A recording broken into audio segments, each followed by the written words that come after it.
The truth behind the drama of Zakir Naik in India and now his ban in Malaysia. Assalamu alaikum guys, and welcome to another episode of Smile to Jannah.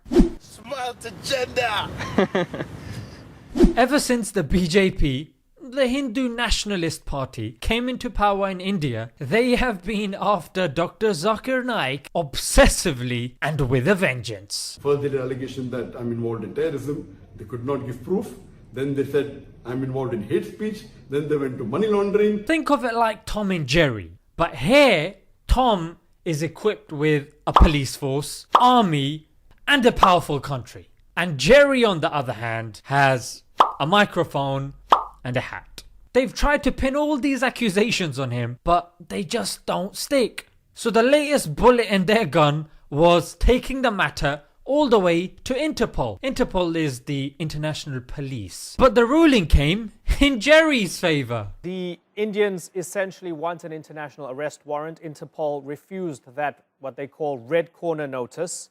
Why are they losing so much sleep over Dr. Saab? Well, he has been giving dawah for over 25 years in India. Alhamdulillah, 25 years we did dawah in India. He gets over 200 million viewers worldwide from his 3-piece TV channels. He gets 100 daily shahadas. Every day, alhamdulillah, hundreds of people Allah is giving hidayah due to Peace TV every day. And he meets and advises heads of states. And Allah has given the opportunity of us to meet several prime ministers and presidents of the world. That's why these guys thought it important to not only shut down his operations, but dismantle his workforce. In terms of people, we had 500 people working full time for us.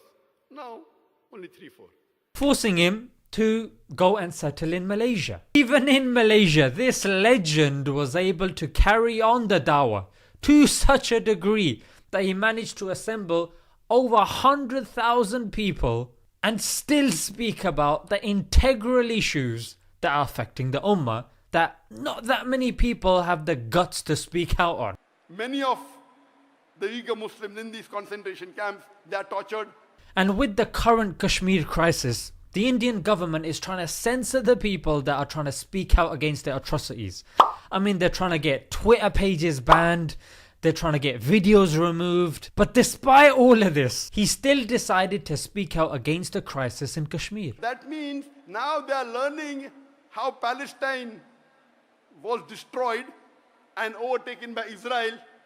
Now they want to do it to Kashmir. What is the Muslim Ummah doing?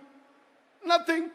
Props to him, but it came at a price. A quote of his was taken out of context, flung around all over the media. He was questioned by the police for 10 hours, banned from speaking in public, and the Prime Minister of Malaysia stabbed him in the back.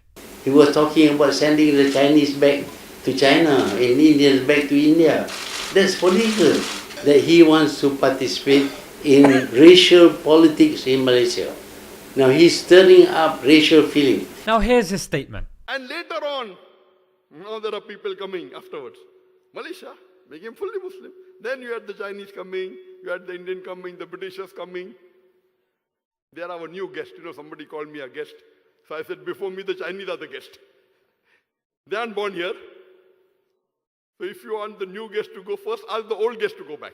Seems logical enough in a 3-hour lecture where he's talking about the double standards and hypocrisy of the media, and he gave case studies ranging from Bhagat Singh, Nelson Mandela, all the way to George Washington. And then he mentioned that the Hindus in Malaysia were still supporting the Prime Minister of India. And the main point he's trying to make here is, in India you're not allowed to support anyone other than Modi. But here, people living in Malaysia, they're not supporting the Prime Minister as much as they're supporting Modi. Now these are logical points being made by a critical thinker, yeah? But the real reason here is Malaysia's a small country, yeah? And they're getting a lot of pressure from India, as are other nations as well. And they can't afford to fight against India. Let's look at the giant Muslim nations, yeah?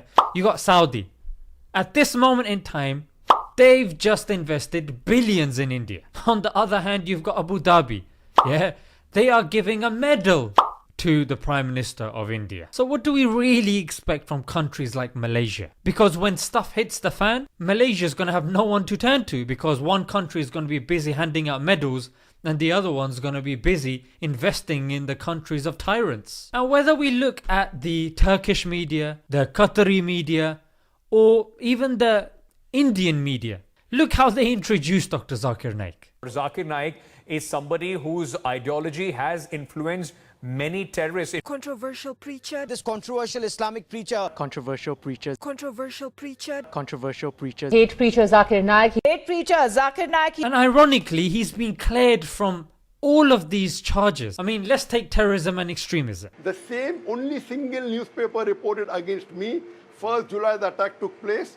3rd July 2016, the Daily Star gave an article on me. 4th of July, majority of the Indian newspaper went against me. Few days later, they gave a correction. They gave a correction that we never say that Zakir Naik inspired the terrorist. If you read the charge sheet of the Bangladesh attack, my name is not mentioned. If I was the main inspirer in the Bangladeshi charge sheet when the person was accused of doing terrorism, my name should have been there. It's not there. It is only there in the media. Or money laundering. The judge of that court, Justice Manmohan, he said that there is no evidence at all that Dr. Zakir Naik is promoting terrorism. I have seen many of his lectures. So it's tough times. We pray that Allah has mercy and assists all the preachers that are trying to raise His name and His religion. In this day and age, if you don't have enemies, you're not doing the right thing, frankly. And this is the reason, guys, I speak out on these things, and I 100% encourage you guys to do so, because if you don't, there's going to be a time that there's going to be no preachers left. There's going to be no Muslim countries that have a spine left. I mean, I'm struggling already to find some. So speak out against these injustices in whatever social media platforms you guys can. Some of you guys, mashallah, are really well spoken. More well spoken than me, frankly, you know what I mean? It's a very profound quote that I live by, yeah? And I wanted to share it with you guys. It says, it's better to die on your feet than to live on your knees. We know Allah has promised victory to Islam. But now the question is, when the going gets tough, will the tough get going? Are we gonna be people that only hang around when there's glory, but when things get rough, we start changing our identity, we start blending in? No, guys, this is an opportunity where we can get maximum reward. Now the dawah is needed. Yeah, so give, and you will notice that Allah, when He uses you, Allah will bless you in your life. Things will start going right for you. Outwardly, it may seem like you got enemies, but inwardly, guys, you'll have peace. Why? Because you are trying to raise Allah's name. If you raise Allah's name, how on earth will Allah not raise you? Until next time. Is it true football is coming home? Brother Muhammad Salah asked a very good question. My name is Raju. After losing for Egypt and coming home empty-handed, he has the audacity to ask, is football coming home? If you analyze, Assalamu alaikum.